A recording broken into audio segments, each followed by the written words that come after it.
새벽 기도에 나오신 믿음의 성도님들을 주님의 이름으로 환영합니다.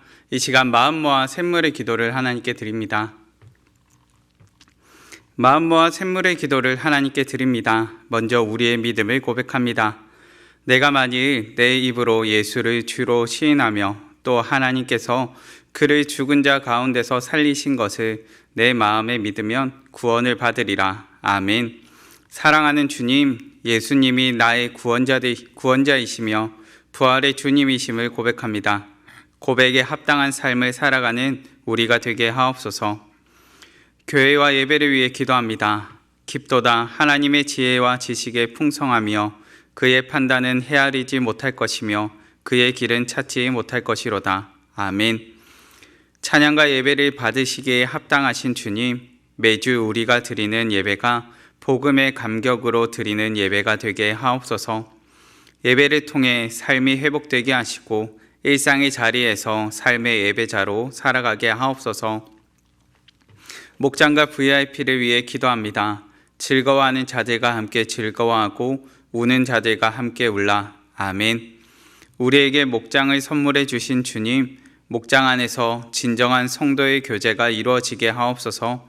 기쁜 일이 있을 때 함께 기뻐하는 목장, 슬픈 일이 있을 때 함께 울어줄 수 있는 목장이 되게 하옵소서. 한 목장 한 영혼 세례 주기를 통하여 사람을 남기는 목장이 되게 하옵소서. 다음 세대와 청년들을 위해 기도합니다. 자기 아들을 아끼지 아니하시고 우리 모든 사람을 위하여 내주신 이가 어찌 그 아들과 함께 모든 것을 우리에게 주시지 아니하겠느냐. 아멘. 자기 아들까지 내주신 하나님, 우리 자녀들이 이 놀라운 하나님의 사랑을 알게 하시고 입시 가운데 하나님의 선한 인도하심을 경험하게 하옵소서. 하나님의 사랑 안에서 세상을 이기는 청년들이 되게 하옵소서. 나라와 선교를 위해 기도합니다. 또 모든 열방들아 주를 찬양하며 모든 백성들아 그를 찬송하라 하였으며 아멘. 열방을 통치하시는 하나님, 대한민국이 하나님의 다스림을 받는 나라가 되게 하옵소서. 위정자들이 하나님을 두려워하게 하시고 겸손히 국민을 섬기게 하옵소서. 선교사님들의 수고와 헌신을 통해 복음의 열매가 아름답게 맺히게 하옵소서. 우리 삶의 이유와 목적이 되시는 예수님의 이름으로 기도드립니다. 아멘. 오늘 새벽 우리가 함께 살펴보실 본문 말씀은 로마서 1장의 말씀입니다. 로마서 1장 8절에서 17절까지의 말씀, 우리 함께 봉독하시겠습니다. 먼저 내가 예수 그리스도로 말미암아 너희 모든 사람에 관하여 내 하나님께 감사함은 너희 믿음이 온 세상에 전파됨이로다. 내가 그의 아들의 복음 안에서 내 심령으로 섬기는 하나님이 나의 증인이 되시거니와 항상 내 기도에 쉬지 않고 너희를 말하며 어떻게든 하든지 이제 하나님의 뜻 안에서 너희에게로 나아갈 좋은 길 얻기를 구하노라. 내가 너희 보기를 간절히 원하는 것은 어떤 신령한 은사를 너희에게 나누어 주어 너희를 경고하게 하려 함이니 이는 곧 내가 너희 가운데서 너희와 나의 믿음으로 말미암아 피차 아니함을 얻으려 함이라. 형제들아, 내가 여러 번 너희에게 가고자 한 것을 너희가 모르기를 원하지 아니하노니 이는 너희 중에서도 다른 이방인 중에서와 같이 열매를 맺게 하려 함이로되 지금까지 길이 막혔도다. 헬라인이나 야만인이나 지혜 있는 자나 어리석은 자에게 다 내가 빚진 자라. 그러므로 나는 할 수 있는 대로 로마에 있는 너희에게도 복음 전하기를 원하노라. 내가 복음을 부끄러워하지 아니하노니 이 복음은 모든 믿는 자에게 구원을 주시는 하나님의 능력이 됨이라. 먼저는 유대인에게요 그리고 헬라인에게로다. 복음에는 하나님의 의가 나타나서 믿음으로 믿음에 이르게 하나니 기록된 바 오직 의인은 믿음으로 말미암아 살리라 함과 같으니라. 아멘. 오늘의 본문을 통해 복음의 빚진 자라는 제목으로 말씀을 나누고자 합니다.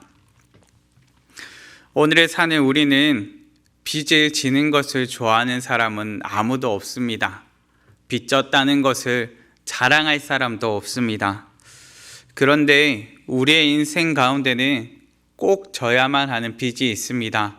바로 복음에 빚지는 것입니다. 세상의 빚은 우리를 짓누르고 무겁게 만들겠지만 복음에 빚지는 것은 우리를 자유케 하고 우리 가운데 참된 기쁨과 평안을 주는 빚입니다. 바울은 이렇게 고백합니다. 본문 16절 말씀입니다.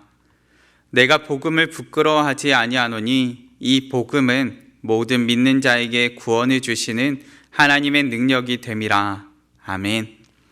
모든 믿는 자는 구원을 주시는 하나님께 대속의 빚을 진 사람들입니다. 바울은 자신을 일컬어 내가 빚진 자라 고백합니다. 바울이 고백하는 빚진 자라는 표현은 물질적인 값어치를 치루어서 갚아야 한다는 의미는 아닙니다. 빚진 자가 빚을 갚기 위해 의무를 다하는 것처럼 오늘을 살아가는 우리가 복음에 대해 의무를 다해야 함을 표현하는 것입니다. 그렇다면 바울의 고백처럼 복음에 빚진 자는 어떻게 살아야 할까요? 우리는 본문을 통해 복음에 빚진 자의 삶을 알기 원합니다. 우선 첫째, 긍휼로 빚을 갚습니다. 복음에 빚진 자는 긍휼로 빚을 갚는 사람입니다. 긍휼로 의무를 다하는 사람입니다. 복음서에서도 빚진 자라는 표현이 종종 등장합니다. 복음서에서 등장하는 대표적인 빚진 인물, 바로 만달란트 빚진 자라고 할 수 있겠지요. 만달란트 빚진 자는 결산할 때 주인에게 간청합니다. 자신에게는 갚을 능력도 재산도 없습니다. 그저 주인의 긍휼을 구하며 간청합니다. 그의 간청함으로 인해 주인이 그를 불쌍히 여기고 그의 능력으로서는, 그의 힘으로서는 도무지 갚을 수 없는 이 엄청난 빚을 탕감해 줍니다. 그의 간청함으로 인한 긍휼이었습니다. 그를 불쌍히 여겼기 때문입니다. 문제는 이 만달란트를 탕감받은 자가 길을 가다가 자신에게 100데나리온 빚진 자를 만났을 때 일어납니다. 그 사람을 붙잡고 빚을 갚도록 옥에 가두어 버립니다. 이에 주인이 만달란트 빚진 자를 부르지요. 그리고 그 빚을 탕감받고 가서 정말 비교할 수 없을 정도로 작은 빚진 자를 옥에 가둔 사건을 이야기합니다. 그리고 빚진 자에게 있어야 할 삶의 모습이 어떠해야 하는지 그를 책망하며 가르치며 말씀합니다. 마태복음 18장 33절 말씀입니다. 내가 너를 불쌍히 여긴과 같이 너도 내 동료를 불쌍히 여김이 마땅하지 아니하냐 하고. 큰 빚을 탕감받은 자, 큰 긍휼을 얻은 자에게 있어야 할 것은 바로 긍휼을 나누는 마음입니다. 긍휼을 받았다면 긍휼을 행함이 우리 가운데 나타나야 합니다. 오늘 우리도 복음의 빚진 자로 살아갑니다.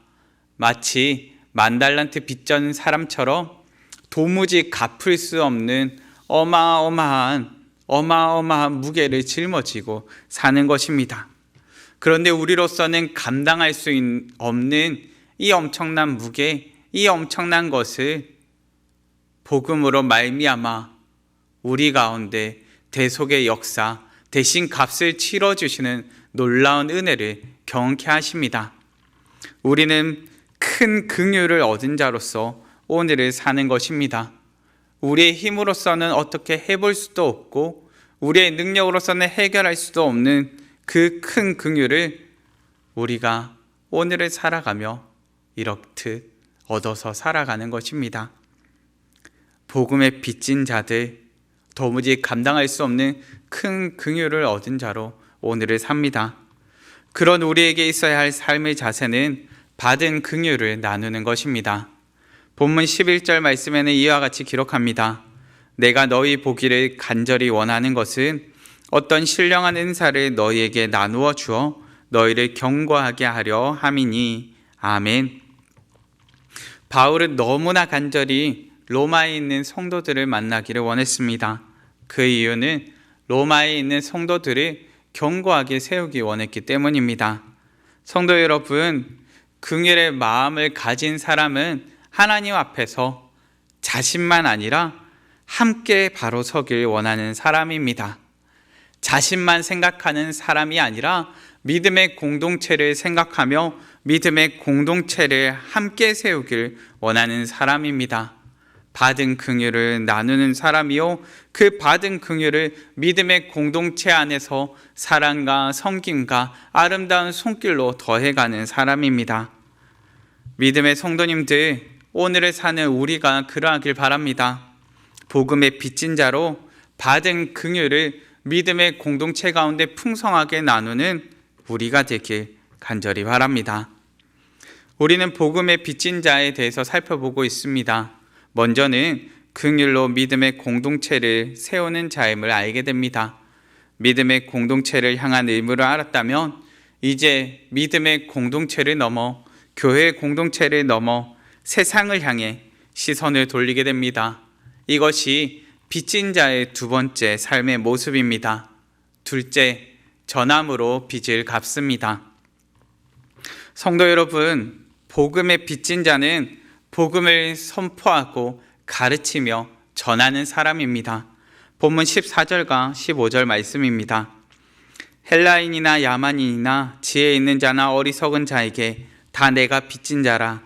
그러므로 나는 할 수 있는 대로 로마에 있는 너희에게도 복음 전하기를 원하노라. 아멘. 바울이 헬라인이나 야만인이나 지혜 있는 자나 어리석은 자에게 무슨 빚을 졌을까요? 그들을 향해서 복음에 빚졌다 말하는 것입니다. 바울은 주님께 이방의 사도로서 부름받은 자였습니다. 이방을 향하여, 온 열방을 향하여 복음을 선포하기 위해서 부름받은 자였습니다. 그렇기에 자신에게는 모든 사람을 향해 복음을 전해야 될 의무가 있음을 고백하는 것입니다.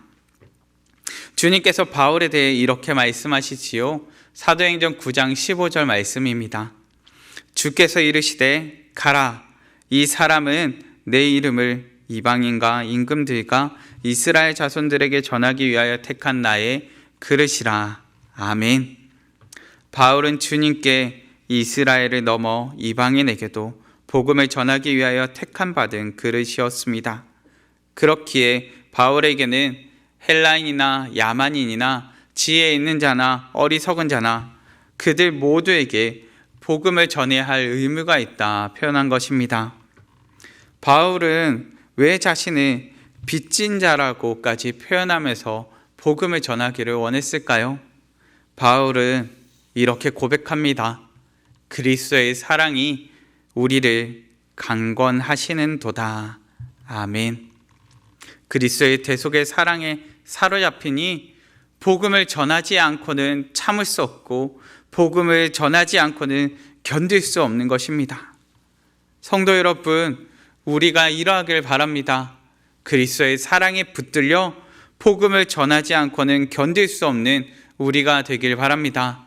내가 아끼는 사람에게 복음을 전할 뿐만 아니라 내가 잘 알지 못하는 사람일지라도, 때로는 내가 거리낌이 생기는 사람일지라도 혹여나 복음을 듣지 못했거나 복음을 오해하고 있거나 복음을 알지 못한다면 복음을 아낌없이 전하는 우리, 그리스도의 사랑에 붙들려 복음을 전하는 우리 되길 간절히 바랍니다.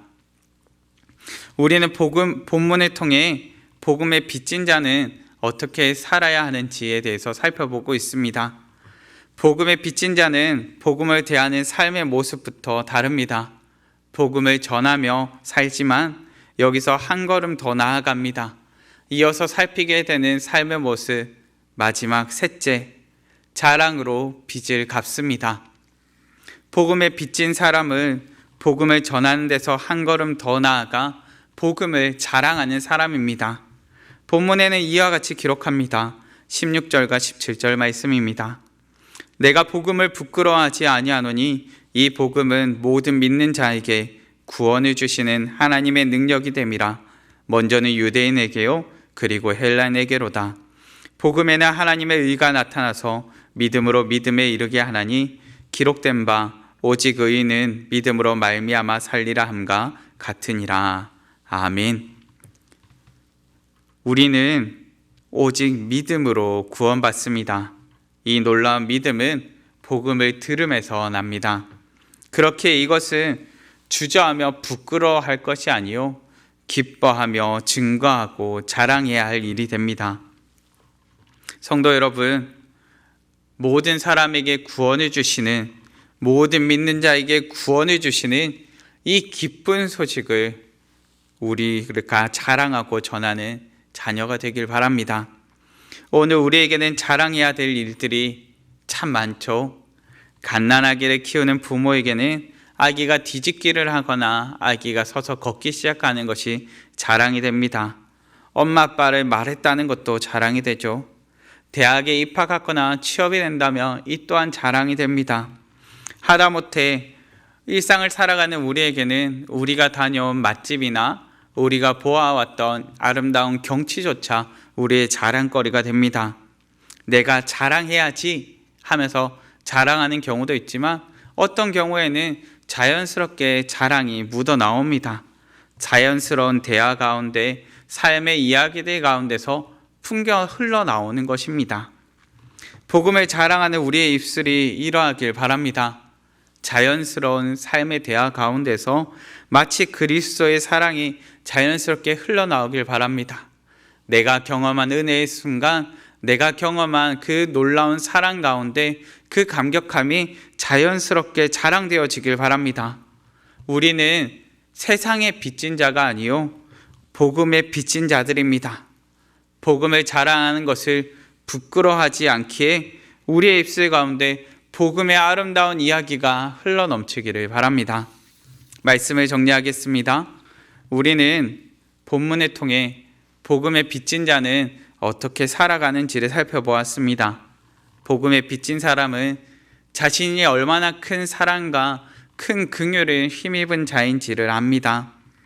세상의 빚은 날이 갈수록 무거워지고 우리를 짓누르고 마치 탈출구가 없는 막힌 담처럼 우리를 올가매겠지만 우리의 가운데 허락된 복음의 빚은 우리를 감당할 수 없는 은혜와 자유와 참된 평안과 기쁨 가운데로 인도합니다. 성도 여러분, 복음의 빚진 자로 그 은혜에 반응하며 복음의 의무를 다하는 삶을 살기 원합니다. 우리를 통해 온 세상에 복음이 전파되고 감사와 기쁨이 가득하며 복음을 마음껏 자랑하는 교회 공동체, 복음을 마음껏 자랑하는 우리가 되기를 간절히 바랍니다. 이 시간 함께 기도하시겠습니다. 함께 기도하실 때 하나님, 우리가 오늘을 살면서 우리의 삶의 자랑이 이 세상의 그 무언가가 아니라 물질적인 무언가가 아니라 내가 경험한 무언가 다른 헛된 것이 아니라 오직 내가 경험한 주님을 자랑하고 내가 누리고 있는 그 놀라운 사랑을 자랑하고 우리의 입술과 우리의 삶의 자리 가운데 오직 예수 그리스도를 자랑하는 믿음의 자녀 되게 해달라고 합심하여 기도하시고 각자의 기도 제목으로 기도하시겠습니다.